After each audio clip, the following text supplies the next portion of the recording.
Good afternoon. My name is Hara Dalla, and I'm the clinical director of the Seleni Institute in New York City. We work with men, women, and their families in the perinatal and postnatal period. We see a lot of patients that they have experienced trauma in our practice. I would like to welcome our panelists. Before I introduce them to you, I would like to just set the frame, as I say. So before I tell you a little bit about the work that we do, we hear a lot of research today, which is fantastic. I would like to also get into the practicum and actually ask our panelists what we can do to integrate mental health and help our children. But before that, I would like to give you some facts that I was also surprised. According to UNICEF, violence is the slap of an upset parent, a sexual advance by a neighbor or relative, bullying from other classmates, and children are victims of violence every day, everywhere.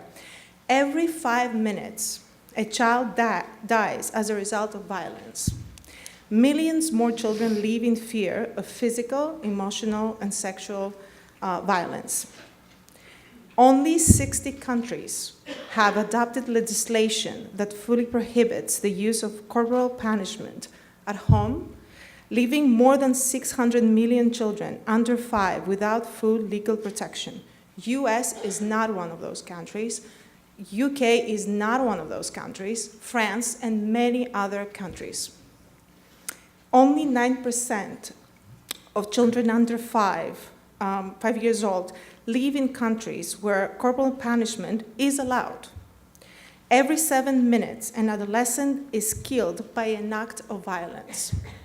And 9 out of 10 adolescent girls from 28 countries have reported forced sex, said it occurred at the hands of someone close or known to them. So at Seleni, we see a lot of patients who have been traumatized or have been exposed to home violence when they were young. Once they become parents, some are able to observe themselves repeating some of those patterns with their children. And so some of them are able to acknowledge that, some are not able to acknowledge that, and they need the help of us so that they can break that cycle. So in the work that we do, we're able to help them understand that intergenerational patterns can be broken if one becomes aware of them. In the therapeutic work that we do, the goal is not to make our patients feel guilty of their actions, and I'm talking about parents, and therefore to experience us, the clinicians, as punitive authorities. Rather, we want to help them through the work that we do to become more aware, to ask for help, to feel empathy for the child in them so that they will feel empathic towards their children. I need to say this because I think it's part of our global initiative. We have started recently a program. We've been researching for a year across the country, I mean, not in a national level, but also international. We work with our NGO in Greece with refugee children, minors, that they have been exposed to continuous trauma in transit right now, moving from Turkey to Greece, and they're in camps, and most of them have experienced sexual abuse every day. We have children in our capacity and also in the premises there that they are 8, 9, 10, and they are psychotic at this point. So we have started creating a mental health program so that we can help them, process the trauma before they can be reunited with their parents, who they haven't seen for about 6, 7 years.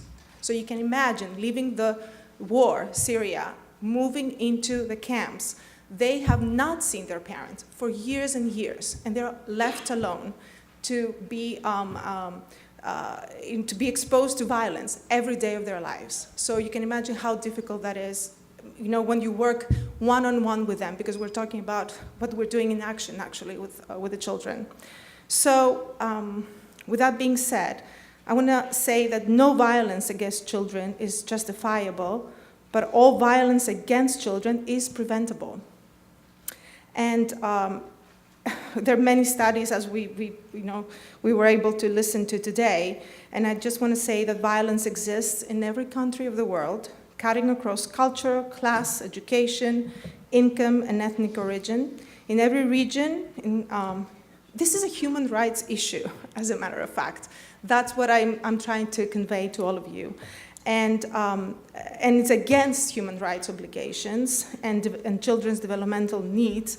And violence against children is socially approved in many, many, many countries in 2018.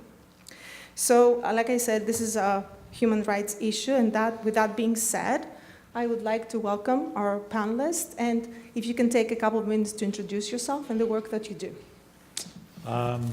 Good afternoon, everyone.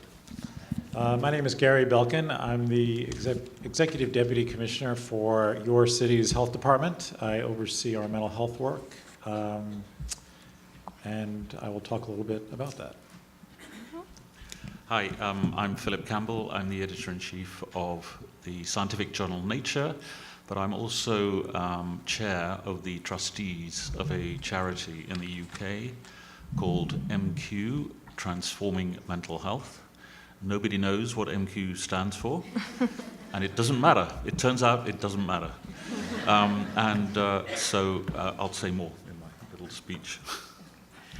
Hi, I'm Jamie Howard. I'm a clinical psychologist at Child Mind Institute, and I'm the director of our Trauma and Resilience program. Wonderful, thank you. So the first question, I think I will ask Jamie, if you can start. What is the link between violence, including sexual violence against children, and mental health issues?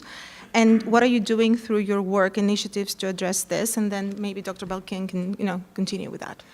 Sure. So because I'm a clinical psychologist, I tend to see things through that lens. So when we think about violence, I think about it as a criterion A event that tends to lead to a diagnosis of post-traumatic stress disorder. Though I should say not all violence exposure does lead to someone having this diagnosis. That's not the case, but those are the types of symptoms that we see.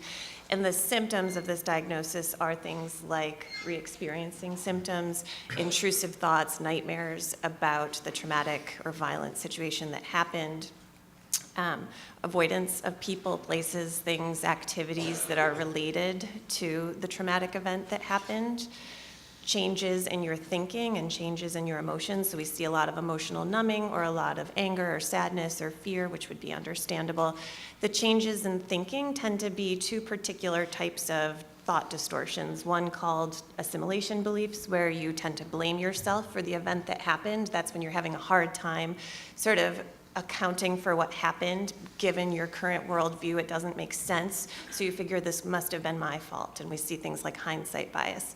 And then there's also over-accommodation beliefs, where kids draw the conclusion, the world is unsafe, I can't trust people. So part of our treatment is to help them make sense of what happened in the most accurate way possible. And then the last set of symptoms that we look at are physiological hyperarousal. And this is why a lot of kids who are exposed to violence sometimes look like they have ADHD, or they look like troublemakers in the classroom. They have a hard time sitting still. Their fight or flight response might be sort of chronically set off, and they do have a hard time sitting still, but it's not because they're bad kids or they're intending to be oppositional. It's because their bodies are difficult to regulate because of this fight-flight mechanism. Mm-hmm.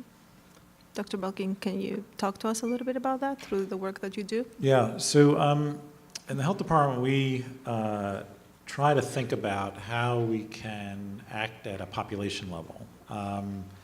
And the scope of what we've been talking about all day today can seem so overwhelming. It's both having to deal and address the damage right in front of us. Traumatized individuals, children, adults, as a result of what happened to them when they were children, who are in our clinics, in our schools, in our prison system, in our neighborhoods, and So how do we, at scale, embrace and reach the damage in front of us?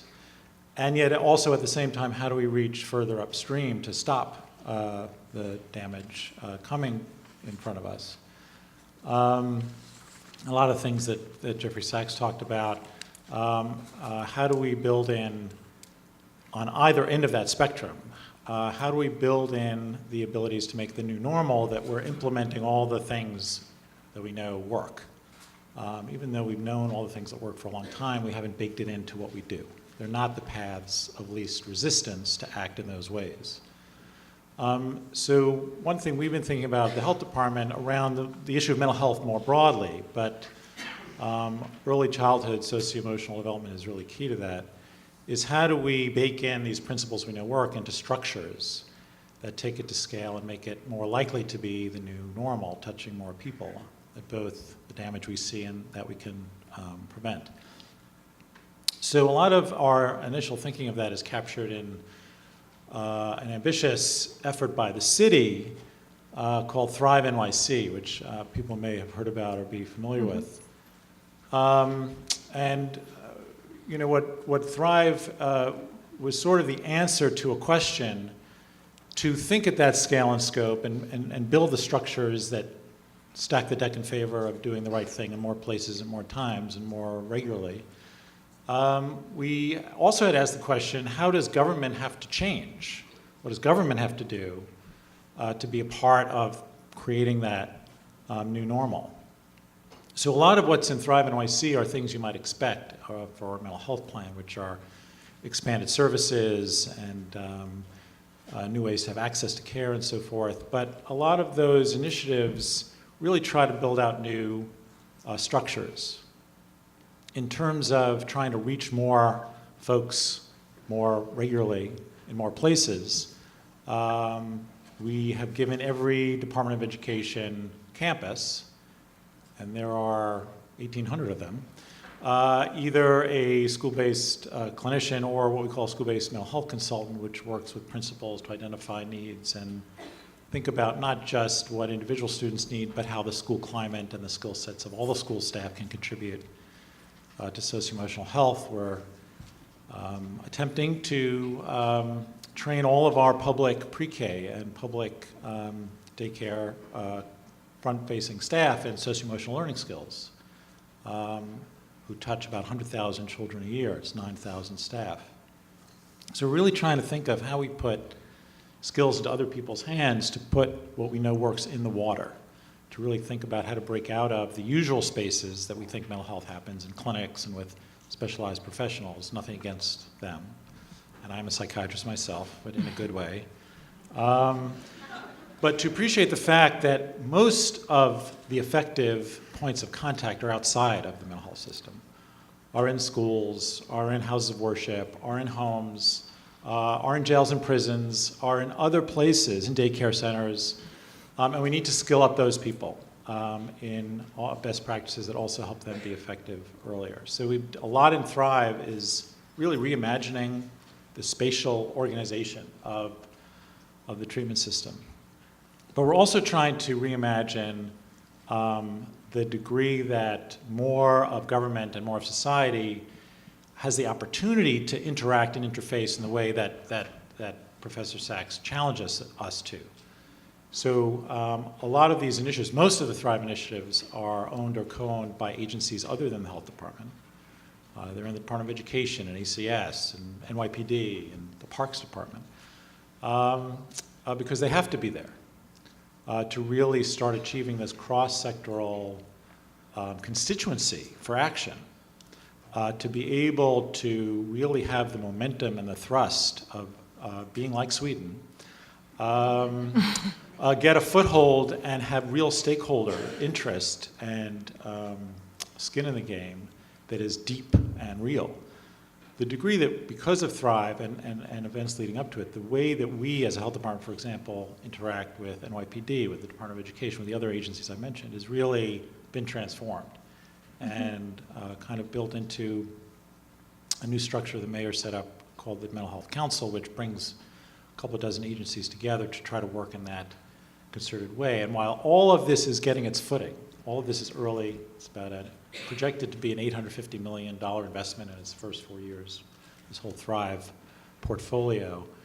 While just starting to get its footing, we think we have to think this way. We have to think structurally and comprehensively and really reimagine where the activity, where the work happens, and equip communities as really full partners and other places to be prepared to be the front lines that they are. Mm-hmm. Thank you. So my question to you would be, you already moved to my next question, which is what New York City actually does right now to safeguard the mental health of children and adolescents. If it should be, because my understanding is that always we operate as of early childhood and then adolescence. I'm wondering if it should be somehow a continuation of services when it starts from pregnancy throughout, so that there's it should be a clinician in every daycare, every school in our system, so that they can monitor the families. Because as we talk about intergenerational patterns, we see that if we provide mental health services to early intervention, which is 0 to 3, then for somehow they stop, and then you have to move to the Board of Education when you need to seek again those services, instead of having continuation, because mental health cannot be broken in sort of ages. It's throughout, in the first 18 years at least, that we are talking about today. So is there a plan for that, to have a consistent system? So we were very purposeful. I mean, one of our principles was to take a public health approach, which really means taking on a life span and a life cycle approach, which basically means to really invert the pyramid of investments more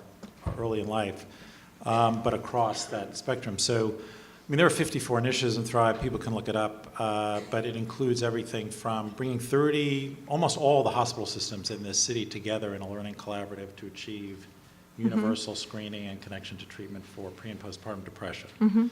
Something called the Mental Health Service Corps, which positions early career clinicians in high-need areas, but with an emphasis on primary care and pediatric offices to try to bring in these early practices and show that the laws of physics allow that integration to happen, as people in this room have also shown, so we can be part of making it the new normal, as well as these early childhood interventions and other school-based interventions, and working with other agencies that work further along the lifespan and bringing them together in this council arrangement so we can talk to each other. So all of that is how we hope to proceed, but we've tried to set it up that way so we have a chance of succeeding in really thinking and acting in that comprehensive way. And I just want to say one thing about clinicians. As I said, I love clinicians. But we really overrate and in some ways misplace their importance.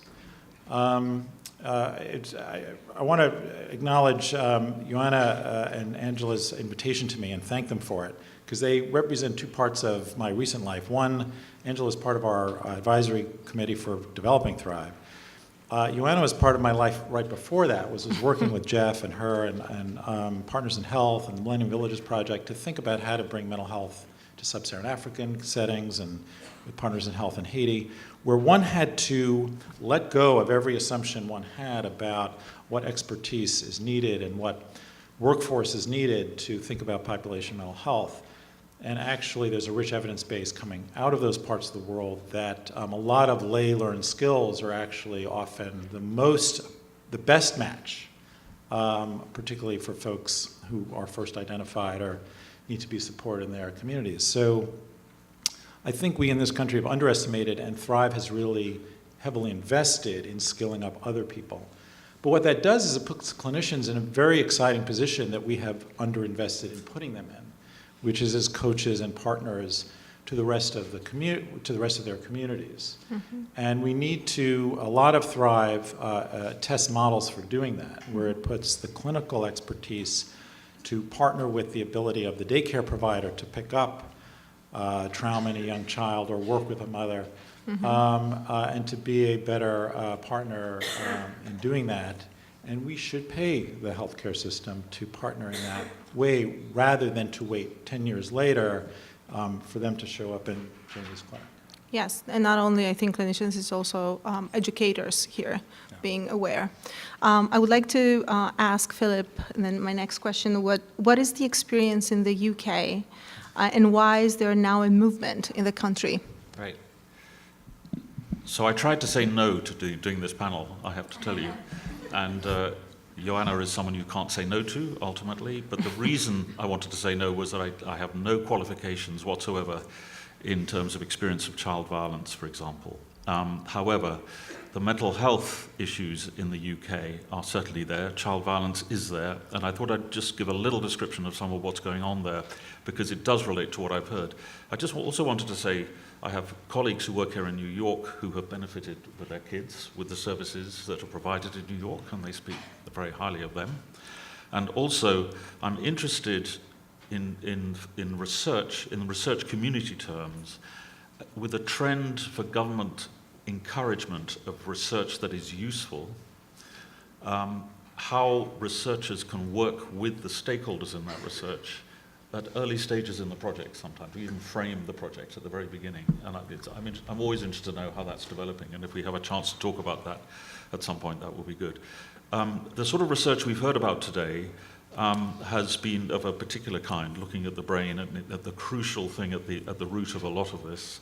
But I did want to just highlight a few projects in Britain which are also, I'm sure, mirrored over here in the States, such as the primary care research that's done, where people are looking at how you might include pharmacies in response to families who have abusive experiences, response to violence in diverse family environments, schools, apps that are being developed that are being provided to schools with a mental health support package for experiences of this kind.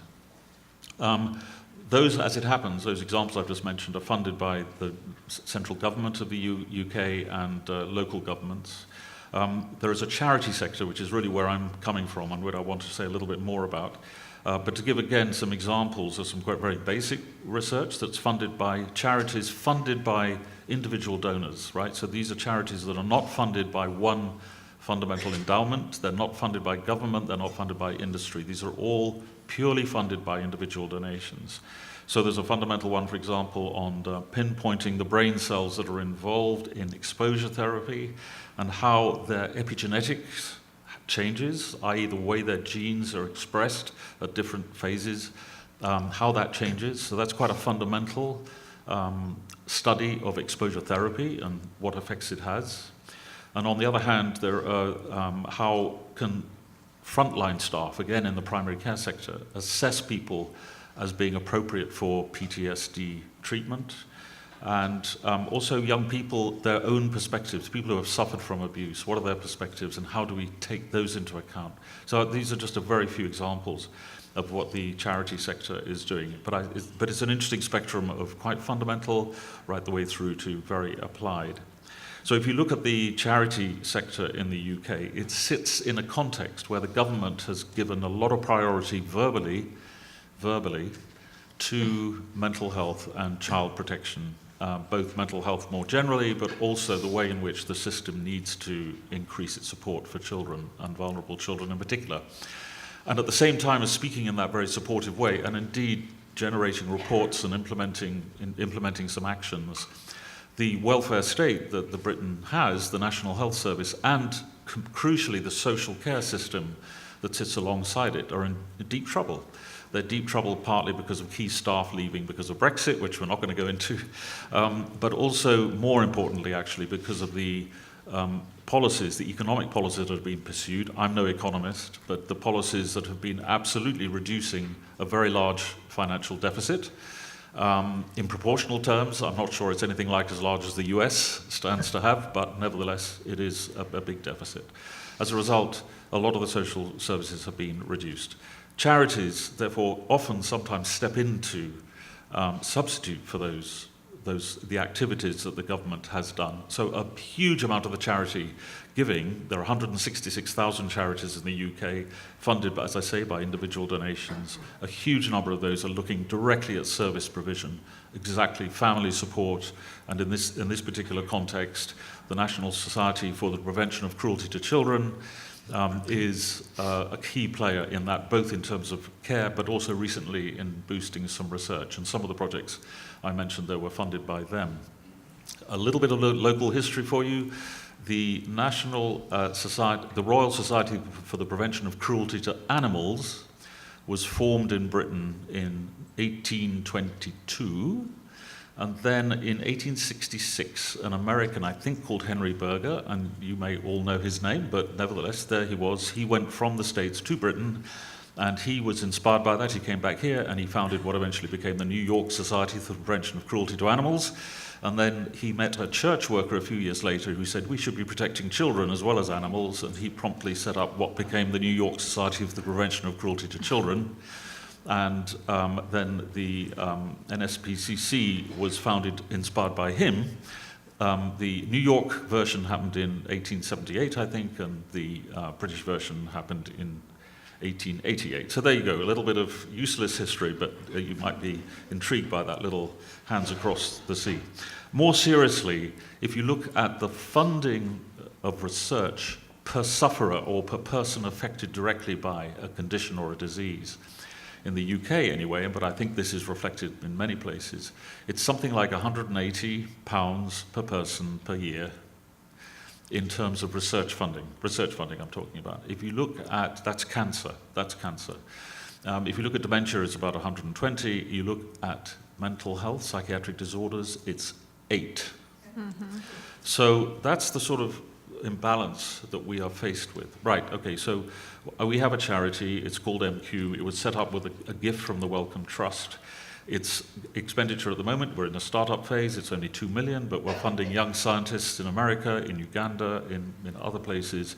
It's surprising what you can do with relatively small sums of money.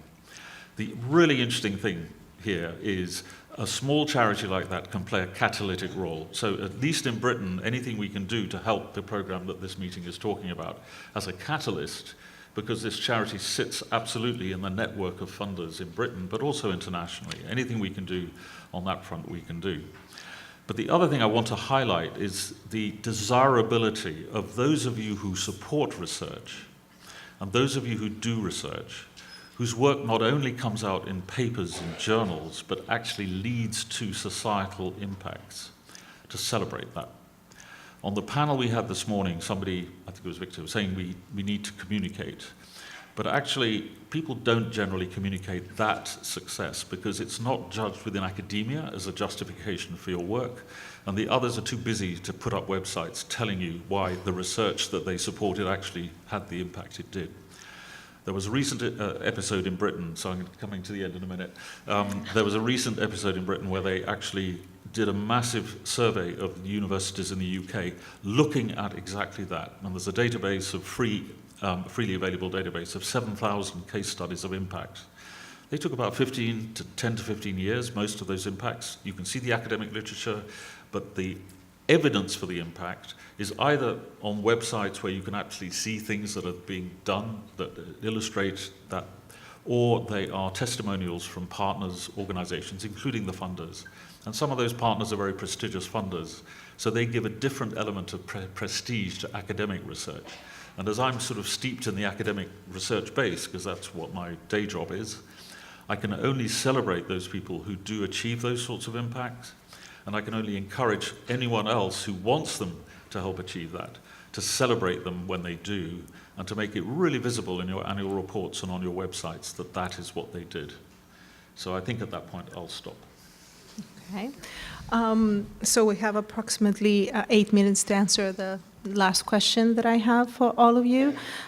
So since I said already that I believe this is a human rights issue, how do we make this a global or local priority? And I will start with Jamie, maybe on a local level. She can talk about it. Sure. So I can tell you a little bit about what else we're doing in New York City. So half of my job is to treat patients in a medical practice, but the other half is to run a community-based program. So we raise funds to decrease barriers to care for kids who otherwise probably wouldn't be able to get high-quality evidence-based care. So the typical barriers to care are things like cost, transportation, stigma, lack of consumer information, all of those things. So in our program, we go to schools that are in high need. So basically, we look at things like there's a very high percentage of free lunch or high crime areas. And we ask the guidance counselors to identify kids that they know have been traumatized, and then they ask that child's guardian for permission for us to reach out to them. And that's pretty much all the school needs to do at that point. And then we consent the child and do an assessment and bring them in and do a short-term evidence-based treatment. We do a small group treatment called CBITS, for those of you familiar, Cognitive Behavioral Intervention for Trauma in Schools. And we administer measures pre and post-treatment, the UCLA PTSD Index and the CDI, the Children's Depression Inventory, because we really want to make sure that we're decreasing symptoms. And it's been extremely effective.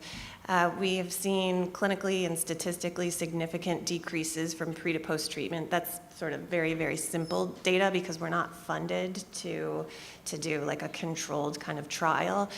But we're really happy with that, and I think, and I'm mindful that you wanted some like clear takeaways from today. So I think one of the clear takeaways for us is to really stay focused on our role. A lot of these kids who've experienced violence have so many problems. They'll be living in shelters sometimes. There's tons of poverty, all sorts of chaotic family situations, and we can't fix everything, and we'll get burnout if we try to. So one of the things we really focus on is sticking to our role and making referrals for outside services where we can.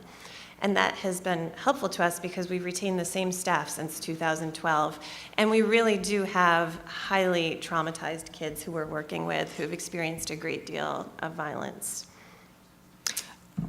Which comes to, what comes to mind when I hear you talking is that we talk about the children, but I'm thinking that there should be also in parallel programs for the parents, because those a parent and child is one up to a certain age, at least for the first 5 years. So we should be working with them together. So which comes to the next panelist to answer that. Maybe in a global or local I'll just level. talk about one global initiative, which to give full credit to the Lancet commissions on research really are a global energizer, and full acknowledgements to Richard Horton for the work he does on that. And we did something that's, I'm not going to say it's a pale imitation, because I think it's actually quite strong, but it doesn't have that same leverage at this point because we're not used to doing that sort of thing. But this time we did on adolescence.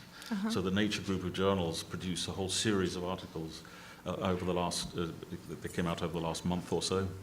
And the one thing I think you can draw from that, and it was said at the introduction of this meeting, is that attention on adolescence needs to grow in the research community, and funders, actually, how you focus on that. And that's from the basic end of the way the brain is working through to, and all of the things we've heard, every level of societal impacts, poverty, all of those things. And it's so easy to ignore things like poverty because they're just all around you. What do you do? The one other thing I just want to mention, because it hasn't been mentioned, but I've seen it work within schools, so this is everyday, this has nothing to do with research, and that's restorative justice. So in some cases where I've seen episodes of intimidation and bullying and violence, you've got locked into a difficulty where parents, on the one hand, will not take anything from the school because they see their kids, who may have been the perpetrators, as threatened with a career-long damage. So it gets very legal. But actually, when you can get underneath that standoff and get into restorative justice, I've heard of, and I've seen in one case, a really great success story. So we need psychoeducation. That's what you're saying, of course. Yeah. Gary? As I briefly mentioned, my sort of journey into what I'm doing now really started from, follows that global to local path. And I think what I learned a lot from the global work was not just you can do a lot with a little, you can give skills to a lot of other people, but the importance of putting community front and center, not just ideologically, but actually. It would have been unheard of to start a mental health project in Kenya without talking to the community elders and assembling the community folks and what are your problems, and we don't do that here. So we started Thrive by doing a 10-month listening tour, basically, where we convened all sorts of stakeholders to hear what what should a plan deliver on and how and so forth. And we have to make that more of a habit, especially to address sort of what we've been talking about today, something of this sort of scope that needs full mobilization of much of society to work on, even though we're talking about a lot of the damage end of things. Because violence and a lot of mental health issues in general are not going to go away without addressing structural racism and access to education and segregation still quite deeply in our neighborhoods in this city and underinvestment in certain communities, et cetera. And so to mobilize that sort of community, we, I think, need to rethink in some of the ways I described of really respatializing where intervention's happening and who are the partners and to drive that. But we also need a little bit of anger. I get a little pissed off that my field is not pissed off at what walks in our doors and what is allowed to walk in our doors and what goes on upstream that could prevent it from happening. So as we train our workforce to skill differently and to partner in skilling others differently, we should train our workforce to get pissed off. Mm-hmm. Thank you so much. That was such a great point. So any pissed off clinicians, colleagues here? We have a job for you. We have a job for you. And we have 10 pissed off clinicians. We have 10 minutes. So if you have any questions, we have about 10 minutes. Okay, so I can tell you something I'm pissed off about. I'm the executive director of a children's mental health agency on Long Island. And one of the things that I think we need to pay attention to, particularly in the United States, locally, that hasn't been mentioned so far, is the issue of access to care. This is the 10th anniversary of the Mental Health Parity and Addiction Equity Act of 2008. That was a bipartisan bill passed by an arch conservative, Pete Domenici, and an arch liberal, Paul Wellstone. Now, of course, we know the deep divide we're living in right now. And the situation is that particularly for people who don't have Medicaid and who have commercial insurance, that they cannot access care, primarily because the commercial health insurance industry pays substandard rates. And so when somebody calls for help to a private practitioner or a community-based agency, they're told, I don't accept your insurance anymore. And considering what it takes for a parent to make that first phone call, given the impact of stigma and the shame that it generates, when that phone is slammed down on them, and then they're not able to access care, for many of them, they forego care altogether, or they have to pay out of pocket prices that they can't afford. Now, if I go to an ENT, which I did recently, for 5 minutes and get a scope, the bill I'll get is $1,000. Now, these insurance companies pay $50,000 or $60,000 to address suicide. So this is an issue that, if you want to get pissed off about, that we need two things. We need compliance by the health insurance industry. They need to be exposed, and we need enforcement by the government. In New York State, the Department of Financial Services is responsible for regulating this law. They're not doing a great job of it. So this is something I think we can all, involved in mental health and addictions, can get behind. So maybe you have some comments on it. I agree.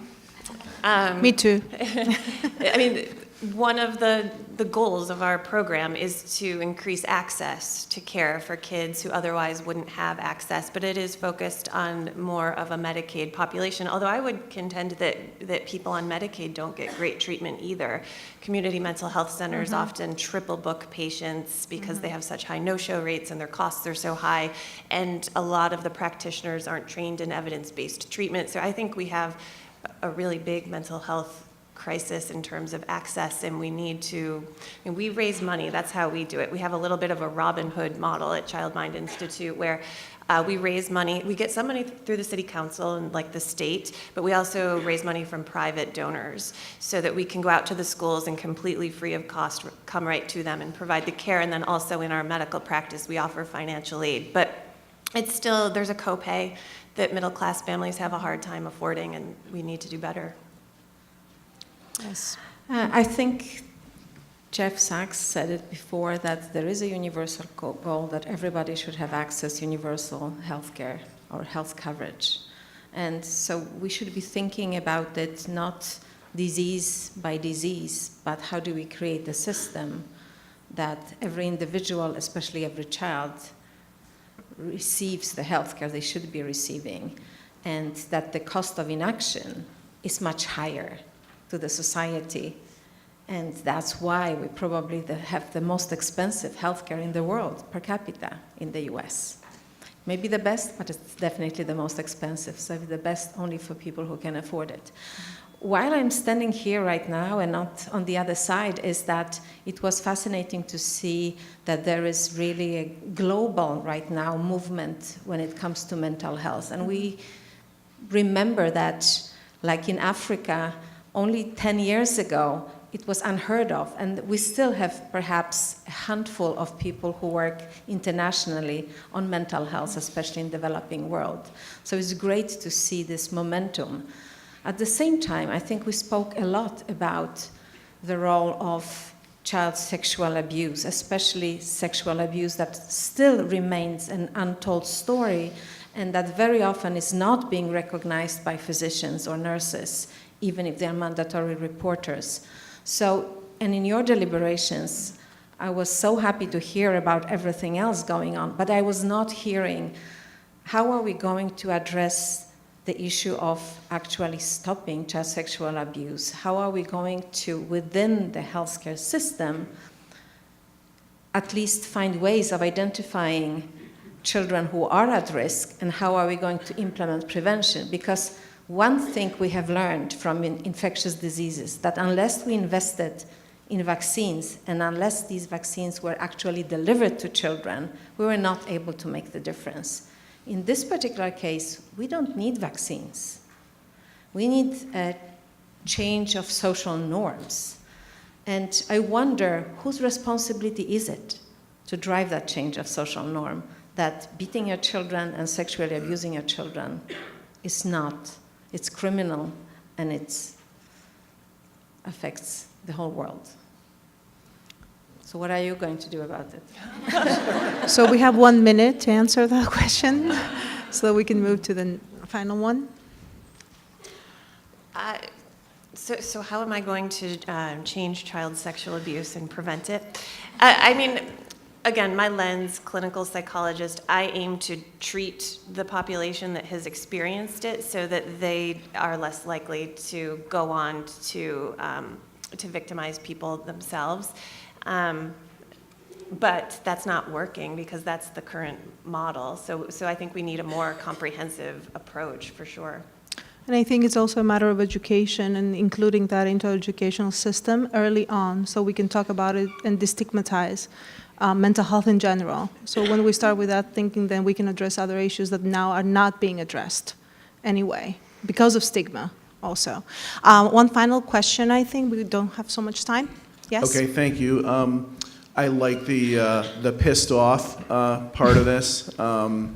So I'm Tom Andriol. I'm a survivor of child sexual abuse, and right now as we speak, there's a debate on the Child Victims Act in New York State to expand greatly the statute of limitations for adult survivors who are not able to come forward in time.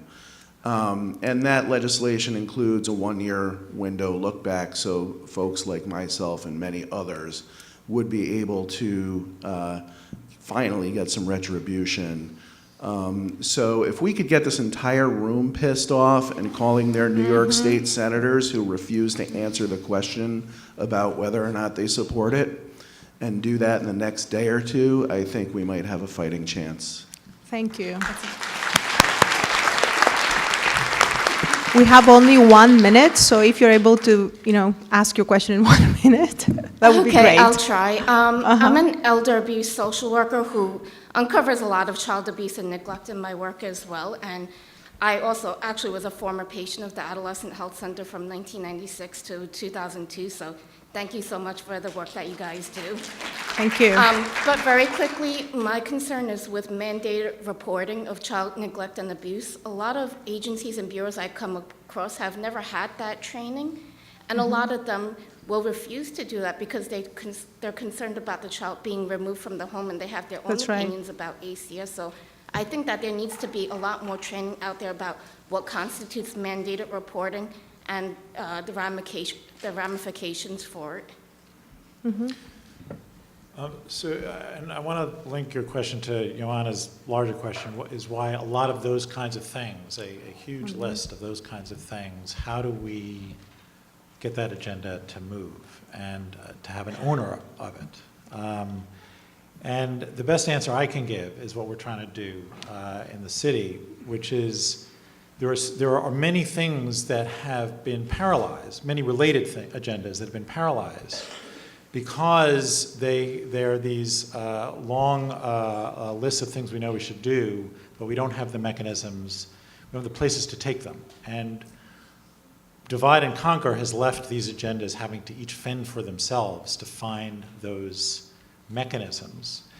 And so what we've been trying to do as a part of what we've been trying to do as Thrive is create those mechanisms. So there are many related problems that need one place to go to talk to 20 city agencies. There are many related problems that need a consortium of healthcare professional school deans that are meeting to try to rethink training different professionals. So we have created those mechanisms, and now we have to make good use of them. And this is certainly an area that we need to use them for good use. Thank you very much, all of you. Thank you.